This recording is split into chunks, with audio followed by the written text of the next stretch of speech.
waiting as though he expected her to respond. Shit, what had he just said? She'd totally zoned out. I can't exactly curse my future children with those issues, now can I? He snorted, and nothing above his nose moved.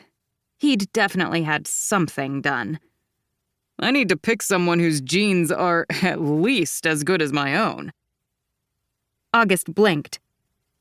Wait, you're saying you're going to choose a wife based on what genes she's likely to pass on to your children?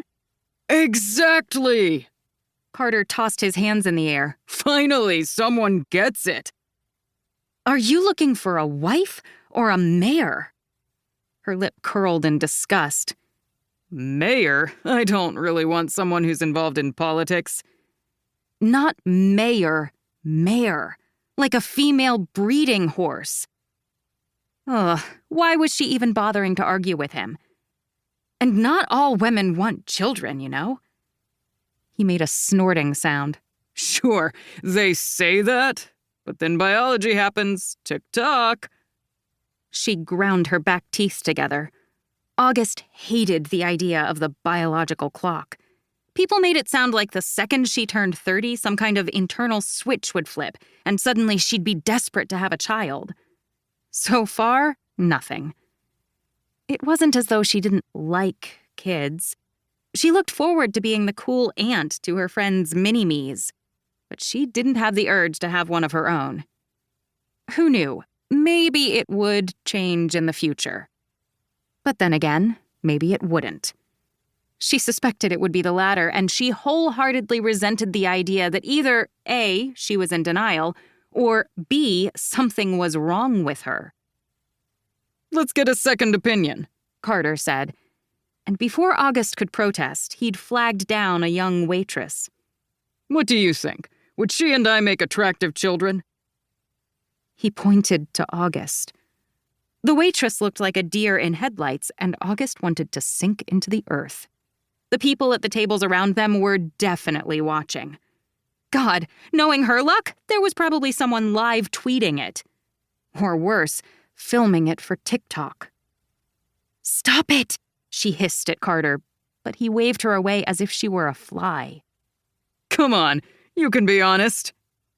He laughed, as though he wasn't making everyone around him cringe. I mean, she's a little solid, but she has a pretty face, right? August's mouth popped open.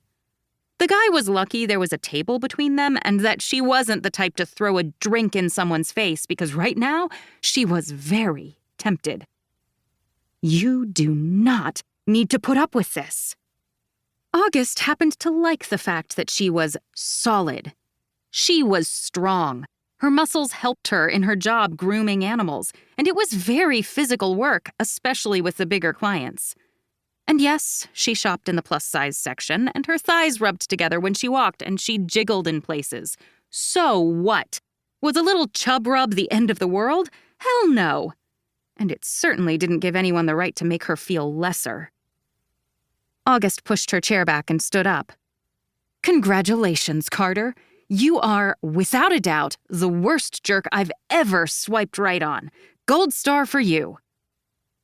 He looked at her pityingly. Is this because I called you solid?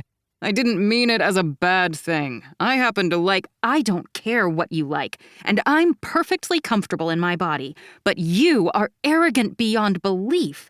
I pity any woman who's fooled long enough to marry you. She grabbed her purse and fished out enough money to cover the food they'd ordered. Carter looked at her incredulously as the bills fluttered onto the table. I hope you remain single for a long, long time. Like, forever. Slinging her purse over one shoulder, she stalked toward the front of the restaurant, aware several phones were raised in her direction. One woman yelled, "You go, girl!" at her as she walked past. What a disaster! But August had more self-esteem than to let someone treat her like that. Fury bubbled in her veins. At the last minute, fueled by frustration, she turned around to face the people sitting at the artfully decorated tables and along the opulent bar.